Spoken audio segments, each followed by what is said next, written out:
Welcome everyone to NoDQ&A video here on NoDQ.com. Thank you all for watching. I do appreciate your viewership and support. I got a lot of questions from people. I hope to get to as many of them as possible over the next hour, but there was some unexpected news today. WWE released 11 NXT superstars. Well, superstars might not apply to some of them. Several of the NXT releases were people that have not even debuted on television. However, there were a few notable names that were cut. I will be giving my thoughts. People have been asking me about that. And of course, if you guys would like to super chat questions, I will be happy to answer them. Let's go ahead and talk about the key releases. You can get the full list over on NoDQ.com of all the releases. Now, to me, the one surprising release, well, maybe two, the biggest surprise to me would be Dexter Lumis, because he screams badass sports entertainer to me. Like, the guy looks the part. He looks intimidating, looks like a guy you would not want to run into in a dark alleyway. Great facial expressions. Like, he's just a great TV personality. And that's just the intimidating side of him. He's been able to show that he can do the WWE sports entertainment.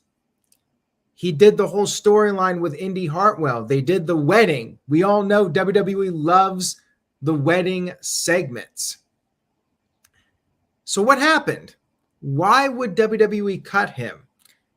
He is upper 30s, which could be working against him. WWE is definitely on a youth movement, but they did call up LA Knight. Why not Samuel Shaw, aka Dexter Lumis? I just don't get it. They did not even give him a chance on the main roster. I just think he had a cool persona. Not the best wrestler in the world, definitely not, but he was quite the character, and I just do not understand his release. Like I said, he is the biggest surprise of the bunch, in my opinion. Hamp Connell sent in a $5 super chat. Thank you, Hamp. I appreciate it. It says, Dexter Lumis could be a huge deal in AEW. Tony Khan should be on the phone with him as soon as possible. I will go ahead and say this, though. I'm not so sure that Dexter Lumis will end up in AEW, because he's not that workhorse guy. He's not that work rate guy. He's more about the character than the actual in-ring stuff. However, what about a tag team? What about Dexter Lumis and Killer Kross as a tag team? Like, that would be an intimidating tag team. I would be afraid if I was on the opposite side of the ring and those two guys were staring a hole at me. I would be afraid. I think that would be a pretty cool tag team. My gut feeling, though, if I had to make a prediction, I think Dexter Lumis will probably end up back with Impact Wrestling. I think that that's the most likely scenario for him. I really don't think we are going to see very many pickups from these releases as far as AEW goes. Like, I think they're going to be really selective. We might only get one, maybe two. And I do not think Dexter is the number one choice as far as who they pick up. Dwayne Atkinson sent in a $5 super chat. Thank you, Dwayne. I appreciate it. He says, Harland's release was a real shock. Thought they were invested in him. I'm sure there may be more behind the scenes reasons that we don't know. Poor kid, though. He got a lot of TV time, that's for sure. And so did Dexter Lumis. Dexter Lumis, of course, they did that wedding segment. He was a regular on NXT TV. Now, Harland. Here's the deal with Harland. he was pretty much dead in the water from the moment he got into NXT. Obviously inexperienced, did not really show much in the ring, and apparently he wasn't making enough progress for WWE to hold on to him at this time. Maybe they bring him back one day. He's a pretty young guy. If he keeps grinding and doing his thing on the indie scene, maybe they give him a second chance. But this is my take on him. He was dead in the water the moment his head was shaved. That look was terrible. Not a fan of the attire. The bald look did not work for him at all. And the whole gimmick of him with Joe Gacy just was not cutting it. So what else did he really bring to the table? He looked like Gene Snitsky kind of. Didn't really have much to offer. The look wasn't working, not showing a lot in the ring. And we didn't really hear him talk or anything. He just stood there and was intimidating. And maybe that was a problem too with Dexter Lumis. Maybe because Dexter's whole shtick was being quiet, Vince McMahon, Kevin Dunn, Bruce Pritchard, they're like, well, we're going to be limited with this guy. If he's not going to be talking and cutting promos and doing TV appearances and whatnot, then we really can't do much with him. They could have gotten him a manager, though. And remember, Undertaker early in his career did not say much. But again, the age was probably a factor as well when it came to Dexter Lumis. So I'm not that surprised about Harland. I was very disappointed from the moment he debuted with that bald look. Just wasn't good for him. Dwayne Atkinson sent in a $2 super chat. Thank you, Dwayne. He says, didn't Harland give up a scholarship to go to WWE?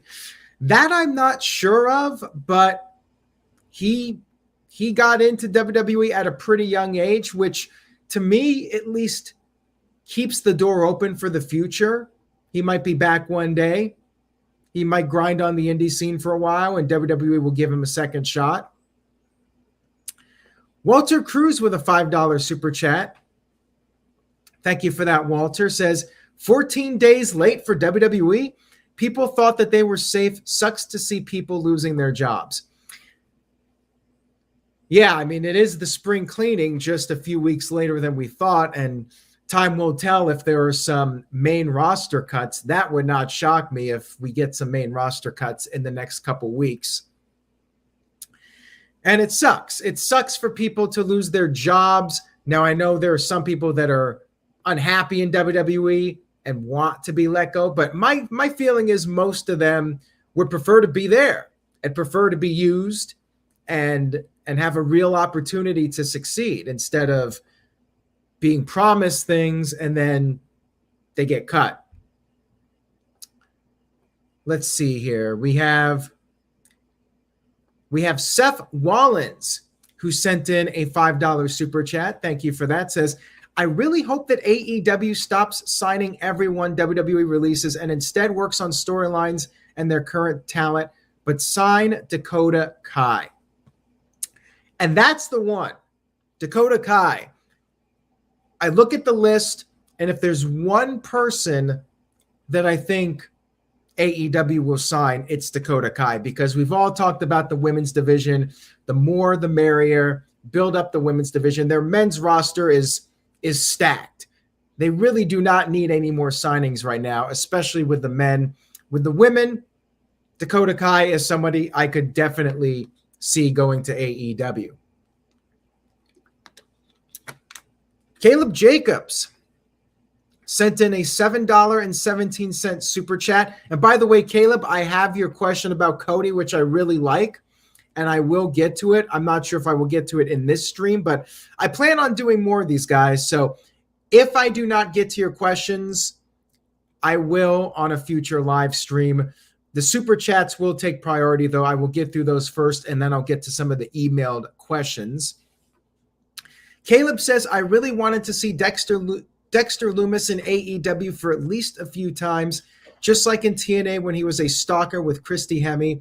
Or was that someone else? No, that was Dexter Lumis when he was Samuel Shaw in Impact Wrestling doing the whole stalker gimmick. And he was creepy then too. Like he always had that creepy presence to him. And I love the mustache. I just think he had a great look with the mustache and the tattoos. He looked like a badass. And I still do not understand that one whatsoever. Dakota Kai is one that I think AEW will pick up. Now, Malcolm Bivens is another one. Maybe AEW brings him in as a manager. The guy is very entertaining. Now, he's never going to be pushed strongly on the main roster because we know WWE doesn't use managers that often. They have a few like MVP, Paul Heyman, but there's never really been a focal point on managers in WWE. AEW, however, they do have managers. They have Smart Mark Sterling, and honestly, I'd rather see Malcolm Bivens than Smart Mark. So pick up Malcolm Bivens for a manager role. I would be totally cool with that if AEW brought Malcolm in. He's definitely somebody that would work well in AEW in a manager role. He might have a shot. And then Persia Pirotta was another one that was notable. She's been on TV. I'm not really going to talk about the other releases because I'm not really familiar with them, and they were names that were not on TV and early on in their development. Probably WWE just felt that they were not showing enough progress for their liking. And of course, the official reason is budget cuts, as always. But we know that they're just bringing in people, and something either clicks or it doesn't, and then they cut those people loose, bring in more people, and it's just pretty much a never-ending cycle. Persia Pirotta, she was being teamed up with Indy Hartwell. Poor Indy. Lost her husband, lost her tag team partner. She's still there. We'll see how long it lasts. I like Indy Hartwell. I hope that she actually does get a chance. Persia wasn't really showing me much. She was all right, but nothing special. Ultimately, I'm not all that surprised about her. So again, the full list is up on NoDQ.com. I believe 11 total. It's either 10 or 11. So now I will get to a few of the email questions. And let me see what I got here. One that I can answer without taking up like an hour of time. There was a really good, interesting question here from Miguel Ortiz, but I may save that one for later because it's quite involved. But Colin Andrew did send me a question, which I would like to answer. He says, besides the additions to Edge's new faction, what faction would you like to be formed inside of WWE? I do think it's best to keep the factions limited. I would like to see Rhea Ripley join Edge's faction, but I think a women's faction would be pretty cool. We haven't really seen a strong women's faction in WWE. We had Team Bad, but that was several years ago. When's the last time we had a really strong, dominant female NWO-like faction in WWE? I don't recall. I think that would be a cool thing, whether it's Ronda Rousey going heel and having Shayna Baszler with her, maybe make a horsewomen stable. Like we have the horsewomen, but that was never officially a group in WWE. You know, they called themselves the horsewomen, but they were never the horsewomen as a faction on TV. I'd like to see a female group that is just running the brand, whether it's Ronda Rousey or maybe Becky Lynch, if she's going to stay heel, which I feel like the heel run has kind of been a dud, but if they're going to keep her a heel, they could have her recruit some people and create their own faction. Now we'll move on to TJS. He sent in a question. He says, do you think that if not for his release and controversy, Velveteen Dream would have been in Braun Breaker's current role? I think he would have really shined in NXT 2.0. I think they're grooming Braun Breaker to be a potential Roman Reigns top star, Velveteen Dream, I'm not sure if he was ever going to be the guy that WWE was going to put all of their chips into. But I think he would have been a top tier guy. Maybe an upper mid-carder, a Seth Rollins or AJ Styles level superstar. We really don't know. He was showing a ton of potential, had the charisma, and it's one of those what ifs. We may never know. Maybe he gets brought back one day. Hard to say. But I think he would have at the least been in that upper mid-card level. I don't know if he would have been the guy that they're going to be like, okay, we're strapping the rocket to his back and we're going all the way with him. But I think Velveteen Dream would have been on the main roster and they would have put him in a fairly high-profile position, kind of like a Matt Riddle. I think he would have been in a Matt Riddle type position where he's in the mix with the top guys, but he's not the top guy. And Riddle, who knows with Riddle? He might get there at some point. I mean, that's the thing. You just don't know. All right, let's see here. Walter Cruz sent in a $2 super chat, says, wonder if the budget cuts are to pay Cody's salary. No, I don't think that's it at all. They can afford anybody they want. I mean, it really has nothing to do with that. They hire people and they're very quick to move on if they feel like that talent is not working out for them. All right, so we're going to get to Caleb Jacobs' question. He did email me a question, but he wants me to get to it now, so I'm going to do that. He sent in $5, so thank you, Caleb. I appreciate it. Says, I would just ask you the question that I sent to you. Do you think Cody Rhodes will eventually become the WWE champion for his father and his family? Is he ready? He is ready. And to answer your question, yes, I do think Cody Rhodes will be the WWE champion. When? That remains to be seen, but I think he should beat Roman Reigns. I've been saying this for a while now. Maybe he wins Money in the Bank, cashes it in. Although the babyface thing to do would be to announce it in advance. Could end up being Drew McIntyre that beats Reigns, but I think Cody should be WWE champion. I think he will be, and it's just a matter of time. If I was to make a prediction, I would say by the end of 2020, what year are we in? 2022. By the end of this year, making a bold prediction here, Cody Rhodes will be the WWE champion. And I do not think, to respond to Brian, I do not think Cody will get that kind of head. I think that he's just doing his thing, loving the business, and I think he's got the people behind him firmly. Moving on here, Seth Wallins sent in a $5 super chat. Thank you, Seth. Says, do you see more releases coming soon, and where is Lacey Evans? Unfortunately, yes. I do think we will have more releases. When, I don't know, but could happen a week from now, 2 weeks from now. I'm expecting more, and I think that this will be a continuing process. Now that WWE has gotten comfortable doing it, I think they will continue. There's only so many guys that Tony Khan can hire. So I think they're at the point where if this person's not established and made, then they're going to consider their options. And even established stars are not safe at this point. We saw what happened with The Fiend and with Braun Strowman. I mean, nobody is truly safe. And Lacey Evans, they're just in the process of reintroducing her character, and I suspect that she will be back on TV here wrestling in the near future. I mean, there's no need to rush it. They're doing the videos, although I do think it's time to get moving on with it and get her back on TV. So thank you for that question.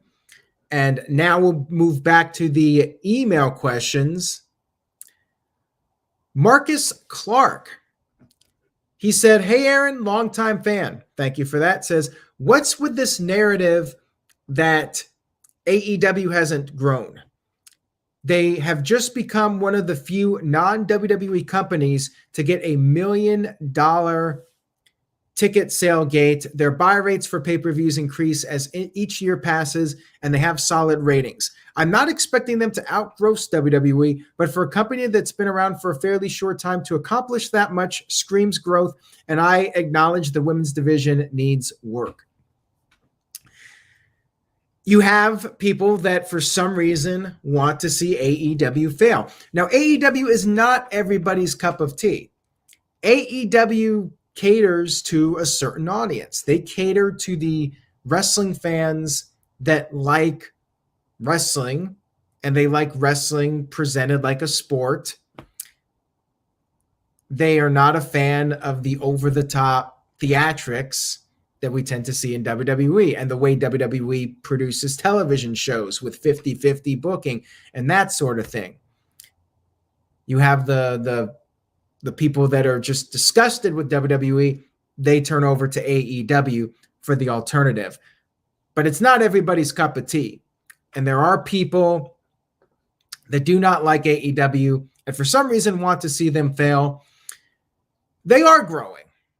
I definitely think that is an accurate statement. You look at the numbers. I think the numbers tell you all you need to know. The pay-per-view buy rates are very good. Considering what their audience is, they're getting a pretty decent percentage of their television viewers to buy pay-per-views. Their live events are doing well. $1 million gate, something WCW could not even do. Even when they packed the Georgia Dome, they never had $1 million gate. Now, of course, there's inflation and all that, but $1 million gate is quite impressive. And they got shows coming up. Los Angeles, 13,000 people for the Forum. They drew 20,000 people to Arthur Ashe Stadium. I mean, those are pretty solid numbers for a company that has only been in existence for 3 years. I think they are growing. Are they growing at an astronomical rate? No. Their TV ratings, they're good, but they could be better. And they've kind of just leveled off. You know, they're around that 900,000 to 1 million. That's what they seem to be doing. That's pretty much the core TV viewership at this point. So yeah, long term, you want to see those numbers continue to go up. And will that work out for them? Will they end up screwing themselves over by signing too many people and not seeing those numbers go up? Because you got to justify all these extra contracts. If the numbers aren't going up, then at some point financially, you're going to have a problem. Dwayne Atkinson sent in a $3 super chat. So we'll go ahead and get to that one right now. Dwayne Atkinson said, thoughts on NXT possibly going back to Full Sail? Not going to make a difference whatsoever. The only logical reason I could see them doing that is because they want to free up the space in the Performance Center and have it back to the way it was pre-pandemic. And I think the door was always open to go back to Full Sail. Obviously, the pandemic affected everything. So we'll see. But it's not gonna do anything for the product to go back to Full Sail. It's pretty much the same people that attend NXT every week in Orlando. The building isn't going to change creative or change the atmosphere of the show. So really doesn't matter all that much. But I think that if it helps WWE with the Performance Center, then sure, why not? All right, now we will get back to the email questions. Michael Wayne sent in a question here, says, will Survivor Series be a stadium show in 2023 since WWE is going to be doing premium live events and stadium shows more often? Premium live event stadium shows more often. That is an interesting question. I fear that they are risking doing too many stadium shows, but I guess the justification for it is that if they draw 25,000 people to a stadium, that's a higher gate than 15,000 people in an arena. But then you have to take into consideration rent, the higher rent for a stadium. I would be fine with them doing the Big Five. Okay, here's what I would do. WrestleMania, full-size stadium, capacity crowd, the 70, 80,000. And then the other major shows I would have in like a soccer stadium, like a 25,000 seat stadium. Like, I feel like doing these shows in the bigger stadiums, like, it takes away a little bit from the specialness of WrestleMania, but also they're just not drawing the really big drawing the really big crowds, I should say, characters. Well, that's the problem too. They don't have the characters that are drawing the big houses. That's an issue. I would like to see events like SummerSlam and Survivor Series and Royal Rumble take place in the smaller stadiums. Now, of course, with Survivor Series, that's in a colder weather month, so they might be limited with the venues that they can run. But I like the idea of maybe doing a small stadium for those secondary shows where you can have the place full, but it's not quite as big as a WrestleMania stadium. And thus the WrestleMania stadium still has that larger than life feel, the feel of the biggest show of the year, the Super Bowl of wrestling. Seth Wallens with a $2 super chat. So we got this question here from Mr. Wallens. He says, how long before AEW begins to release people?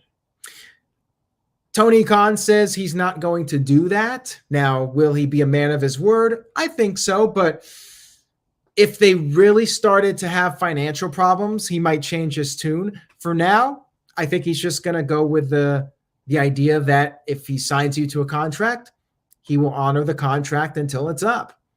And once it's up, that'll be it. I think that's the approach that he is going to take for the time being. Now, of course, that can change. Finances can lead to Tony Khan having to take a different approach to things. But for now, I do not think he is going to be cutting anybody. Psycho Jet Black sent in a $5 super chat. Thank you, Psycho. I appreciate it. He says, do you think if Gable Steveson was terrible on the mic, WWE will get him a manager, or will he try to earn the crowd's respect with great matches? There's always the possibility for a manager, and I think WWE will try everything possible to make Gable Steveson a success. So yeah, if for whatever reason he's not cutting it on the mic, I think the manager idea will definitely come into play. And hopefully for him, his personality will shine. I think that that's going to be the biggest factor, is just his personality with his athleticism, and he can put the whole package together and make it work. But yeah, one would think you would want to try to use every tool possible to help him succeed. And again, jury is out on that one. Too early to really say how he's going to do. He went out there and did the one little spot with Chad Gable, and that was pretty much it. He's got to get some training in and get used to the WWE atmosphere. Jay Hunter with a $2 super chat says, what's a good debut match for Steveson? Well, I mean, the natural pairing would be with Chad Gable, because they did that little tease at WrestleMania. I think you definitely want him in there with somebody that can carry the match. A Chad Gable would be a great choice. Maybe some of the veterans on Raw that have been around for a while, like a Shelton Benjamin. I think Shelton Benjamin would be an excellent choice. A Cedric Alexander. Those are the types of guys that you want working with Gable Steveson to really prepare him for the big time and being able to have that experience on a big stage. You want those workhorses that can help him out. So thank you for that question, Jay. I appreciate it. Mo Camera is just going into Reigns here. So I think we're going to get to a Roman Reigns question because I did have one in here. And since Mo Camera brought up Roman Reigns, we're going to talk about the tribal chief, the head of the table, Roman Reigns. Roman Reigns. Had to say it twice like Mr. Kennedy. All right, so Todrick Francis emailed me this question. He says, hey, Aaron, do you feel Roman Reigns should be appearing on both Raw and SmackDown since he is the unified champion? I know he's only been a few weeks, but it seems like WWE has forgotten he's holding both titles for both brands when he could at least appear in a short segment on Raw. He should be appearing on both shows. We did talk about this on the No DQ review, so I'll just rehash what I said. I think that they really do not know what to do with the unified title. I think that they were kind of backed into a corner with the Bobby Lashley injury. There were reports initially that Reigns versus Lesnar was not going to be a title for title match, and then it changed. Lashley got hurt, Lesnar won the title, and all of a sudden, they're doing title for title. So I wonder if this was something that they had not planned, but they felt like they had to deliver something big. They were hyping this up as the biggest match ever, so they decided to go with it. But then they're like, okay, now what do we do? He should be on both shows. I think you do not want to overexpose Roman Reigns. You definitely do not want him appearing too much because then he will cool off faster.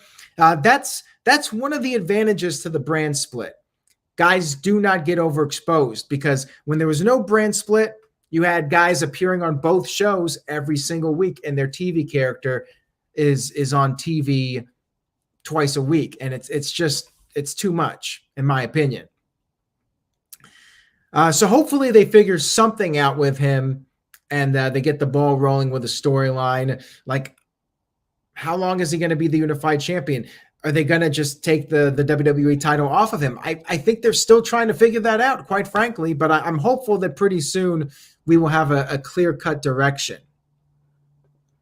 Psycho Jet Black sent in a $2 super chat. Thank you for that.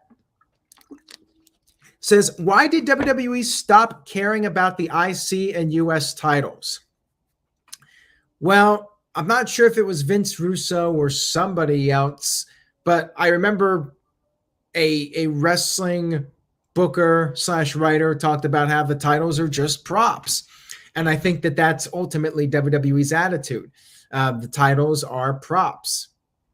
And IC title, US title, it's just something for the middle level guys to do.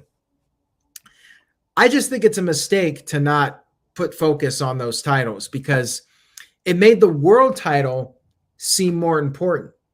When you had a secondary title and that secondary champion was building himself up for the world title, it made everything seem more important. It made the world title more important, obviously the mid-card title more important because it was a stepping stone to the main title, and it made the wrestlers important because of that chase and trying to rise up in the ranks. Now it's just like, oh, you're the IC champion? Well, big deal. You're not even on pay-per-views half the time. And it's not like you're considered a number one contender for the world title or anything. It's ridiculous. They really could do so much more with those titles.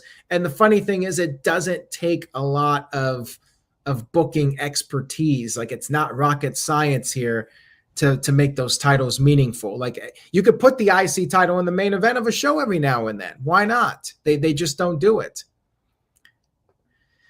Caleb Jacobs with a $10 super chat. Thank you, Caleb. I really do appreciate it. He says, no DQ Galaxy minus Mo Camera. Acknowledge him. I like Mo Camera. I know he's got some strong opinions about Roman Reigns, but it was a pleasure to have him on a few weeks ago on the No DQ review.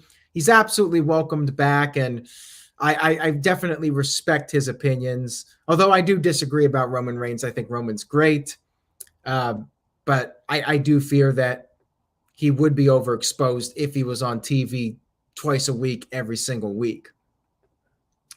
Walter Cruz sent in a $10 super chat. Thank you, Walter. I appreciate it. Says, with WrestleMania being reset season, who do you want to see start feuding?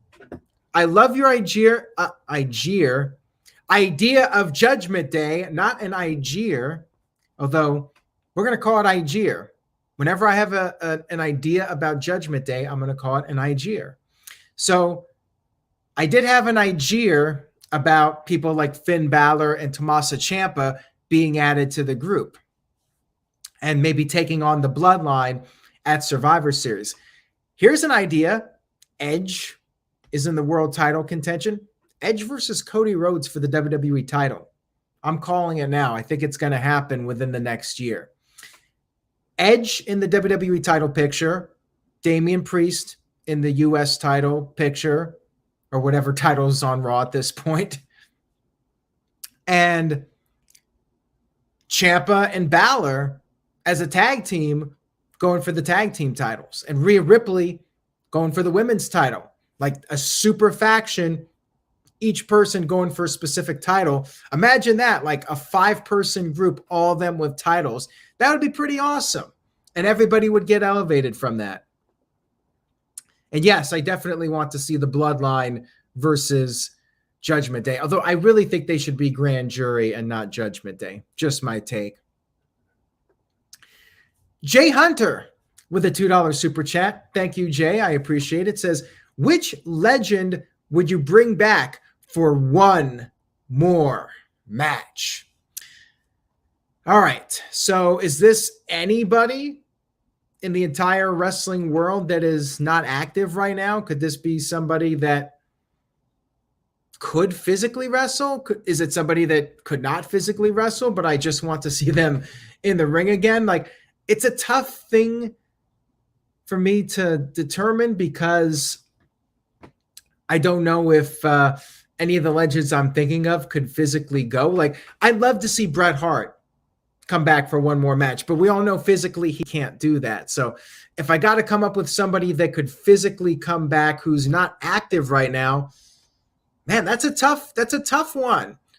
I guess The Rock. Does The Rock count? I want to see The Rock versus Roman Reigns, and I really hope we get that match at WrestleMania 39. So I'm going to say The Rock because I cannot really think of anybody better. Psycho Jet Black sent in a $2 super chat. Thank you, Psycho. Says, I acknowledge that Madcap Moss is better than Ricochet. Well, thank you for that, Psycho Jet Black. I'm pretty sure we all knew what you were thinking before you sent that super chat. We know Ricochet's pretty much down here, and then everybody else is up here. But thank you for that. I appreciate it. Seth Wallens sent in a $5 super chat. Thank you, Seth. Says, are we stuck with a Peacock subscription for life? I dislike the app and content and waiting for its demise. Jeez. It's not the worst app in the world, but it's not great, in my opinion. There was nothing wrong with the old school WWE Network. That was actually a pretty solid app. So yeah, I am disappointed that we haven't really gotten a good app with the WWE Network on Peacock, but it's just one of those scenarios where we got to deal with it and get used to it, I suppose, because it's not going away anytime soon. Psycho Jet Black sent in a $5 super chat. Thank you for that. Says, in hindsight, when Triple H was in charge of NXT, did he honestly think that short guys like Adam Cole and Johnny Gargano would main event WrestleMania? You would have to ask him that question. And honestly, I'm not sure he would be straight with you on that. He'd probably say yes. And I think in his heart, he probably thought that these guys would succeed if they got to the main roster. And I think they would have too. I think Adam Cole, if he was the NXT Adam Cole, he would have done just fine. I think Johnny Gargano, and he might still end up on the main roster. I think if Johnny Gargano was out there, Johnny Gargano, Rebel Heart, I think people would react to him. And I think a lot of the guys, whether it's Karrion Kross or Keith Lee, if he was given more of an opportunity, I think they all would have done very well. Like Triple H's NXT was pretty hot, and the CFO songs, they were cool. And I think that they would have done well. I already answered that one, so moving on here. Sorry about that. Getting a little bit out of order here. Okay. Caleb Jacobs sent in a $5 super chat. Says, what about Happy Corbin versus X-Pac? Happy Corbin versus X-Pac. Are we talking about a dream match here or one more match? Okay. If X-Pac's coming back for one more match, I do not want him anywhere near Happy Corbin. With all due respect to Corbin, no. X-Pac coming back for one more match would not be the top of my list, but it would be cool. I'd like to see him in a Royal Rumble, maybe come back for one or two more matches. I would like to see X-Pac versus somebody like a Ricochet. I know Psycho Jet Black might not love that match, but that's what I would like to see. X-Pac versus one of the current guys that can do a lot of the high-flying moves that X-Pac did to make a name for himself. Whether it's Ricochet or Mustafa Ali, like one of those kind of matches to me would be cool. Maybe even a Seth Rollins versus X-Pac would be fun. Caleb says it was just something off the top of his head. Well, you got to get Happy Corbin very far down in your head. Like, Happy Corbin should not be thought of when it comes to potential dream matches. Nobody should have to deal with Happy Corbin as their big comeback match or final match. As it is, Corbin already retired Kurt Angle, and I'm still not over that. Mo Camera says, if you hate on Ricochet, you hate on pro wrestling. Psycho Jet Black sent in a $2 super chat. Thank you for that. Says, would you like to see the Oddities and ICP in the Hall of Fame? No, absolutely not. Was never a juggalo. Effing magnets, how do they work? But no, absolutely not. They had a fun little gimmick with the Oddities, but was not Hall of Fame material by any stretch of the imagination. So that's a no for me, dog. All right. Now, I do have a few other questions here, so let me get back to the messages. I did have a question from Mr. Yuck. He says, do you think Riddle should turn against Randy Orton, thus becoming the new legend killer of sorts? Randy has almost flipped as much as the Big Show, so it would be great to see him pass the torch. Your thoughts? We did touch upon this on the No DQ review, but I'll go ahead and just give my overall thoughts on it. Yes, he should. Do I know for a fact he will? Hard to say. And it very well could be the scenario where Randy Orton turns heel again. But like you said, it's been done so many times. It's kind of boring, in my opinion, at this point. Riddle going heel and trying to end the career of Randy Orton, to me, sounds like a way more compelling story. And we did talk about this on the No DQ review, this idea of maybe Orton starts getting friendly with Cody Rhodes. You know, they have the history with Legacy, and Riddle starts to become jealous. And you just do these little teases every week, slowly build it up, and then eventually Riddle just loses his cool. What I really don't want to see is where they just blow through this in a week. Like, they lose the tag team titles, and then next week Riddle turns against them for no rhyme or reason. I don't owe you people an explanation, like that sort of thing. I'd like to see a gradual build to this where it's not really noticeable. It's very subtle over several weeks, maybe even months, where there's slowly more tension between them, and eventually Riddle turns against him and goes heel, drops the comedy act, and takes a new serious approach. That's what I would like to see. Now, Robbie Weiss, who's been on the panel, he also asked about Riddle. He said, what is Riddle's ceiling? How far can the gimmick take him? The stoner gimmick, I think, has a ceiling. Riddle as a heel with a serious attitude, I think it could potentially be a main event level guy. And Virtue all along felt like Riddle was perhaps the new Shawn Michaels. He could be. I know a lot of people compare him to RVD, but you give him a more serious approach, I think there really is that potential to be a top-tier star in WWE. The guy's an excellent worker. He's absolutely fantastic, and he's just a natural for sports entertainment. He does it really well. He can wrestle. He can talk. He can be a personality. But, yeah, I do want to see a more serious side of him. And, yeah, I think the heel turn is the way to go. All right, so Mo Camera sent in a $2.79 super chat. Thank you for that, Mo Camera. Says, would you like to see Betty Crocker in the Hall of Fame? WWE Hall of Fame or the Cooking Hall of Fame? Was Betty Crocker even a real person? I apologize if she was, but man, I don't even know how to answer that one. So thank you, Mo. You have thrown me off on a live stream. Congratulations on that one, because I have no idea how to even answer that question. Maybe they could put the Aunt Jemima Hall of Fame, do something like that. Maybe they could put her in. They could put Betty Crocker. They could put Colonel Sanders in the Hall of Fame. They could just do the whole Food Hall of Fame. Uncle Ben, thank you for that, Hamp. All right, so it is almost time for SmackDown.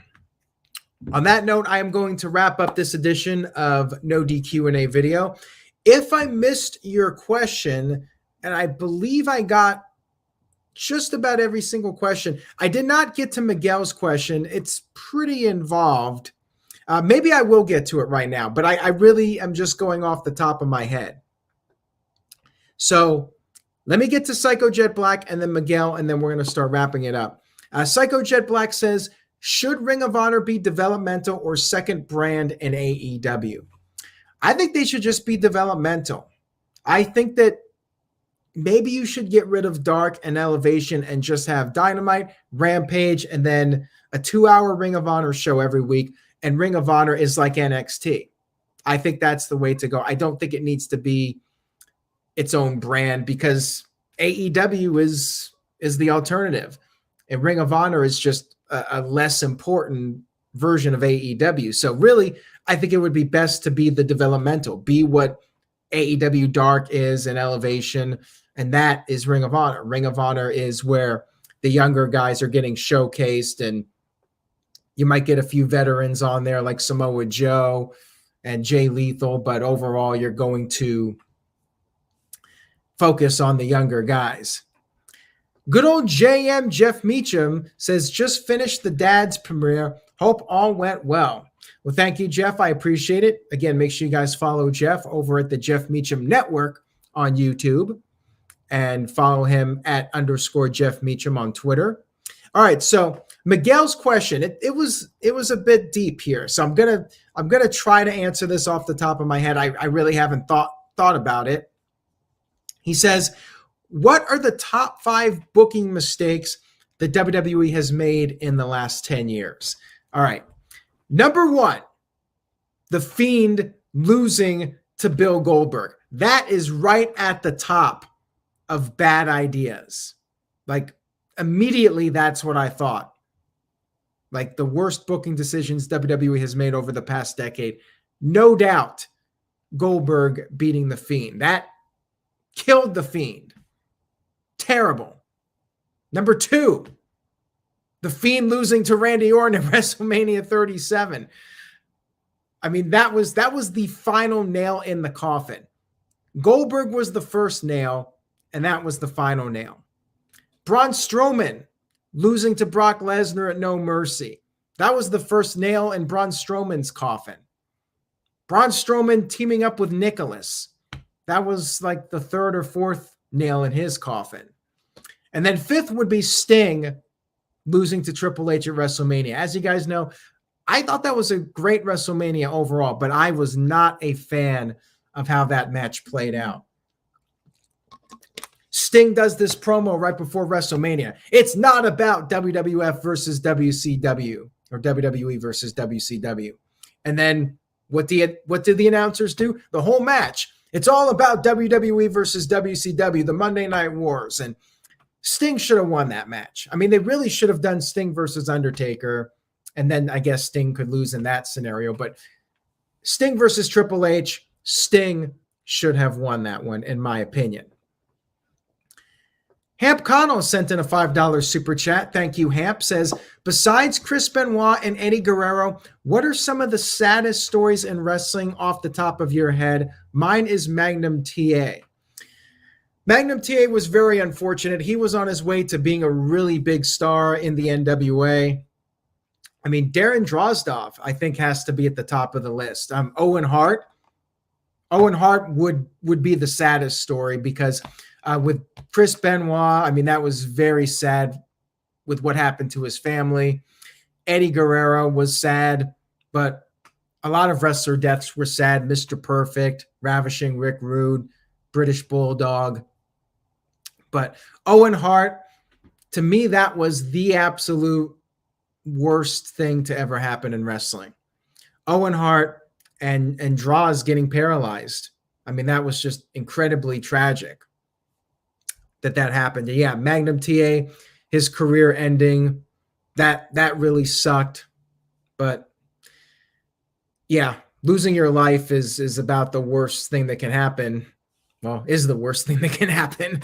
And in that way, to happen in an accident when you're in your 30s and you have a young family, like, I mean, that's about as unfortunate as it can get. Let's see. Dylan sent in a $5 super chat. Thank you, Dylan. I appreciate it. Thanks for tuning in. Says, if the Jericho Appreciation Society and Eddie Kingston / Santana and Ortiz ever have a blood and guts match, who would be the other two guys on Eddie's side to make it 5-on-5? That's a great question, Dylan. So the question that I have to everybody is, do you use the guys already there, or do you bring in outsiders? My first thought was, what about Hernandez and Homicide? Like, I think that would make sense given their history with the other guys. So I would probably go with them, give them a shot, bring them in, and do the blood and guts match that way. Now, of course, you could tap into the guys already in AEW. You could theoretically use Sting and Darby Allin for those last two roles. That might be fun. But what do you guys think? Chat room. If you could pick any two people, who would you put in there? And Walter says, I missed his MMA stable super chat. All right, let me see if I can find it here. My apologize. Okay, my apologies. Walter Cruz sent in a $2 super chat, says, would you create an MMA stable? Again, maybe with Ronda Rousey, if they wanted to do that, with her and Shayna Baszler, possibly. I certainly would not have an issue with that if Ronda Rousey wanted to do an MMA girls stable, but who else would she use? I mean, they cut the other two, so I'm not really sure who else he would bring into that group. Regarding possible names for the Blood and Guts match, Psycho Jet Black says Hardy's or Sting and Darby Allin. Now, either two there would be good. Anyways, guys, on that note, I am caught up with the questions, so I'm going to wrap this up so you guys can tune in for SmackDown. Wanted to keep this right at about an hour, so thank you all so much. I really do enjoy doing this, and I really need to be doing these more often with these Q&As. I know you guys have been asking about the Q&As for me to bring them back. So I'm going to keep doing them. Stay tuned. No DQ&A video will be back. Going to do it live again. You can super chat questions. You can email me questions. We're going to do this again. Have a great night, everybody. And remember, stay tuned to NoDQ.com. You can get the full list of releases, some news regarding the releases, and enjoy your weekend. I know I will. Take care, everybody. And remember to say yes to NoDQ.com. Take it easy, everyone, and I will see you all next time.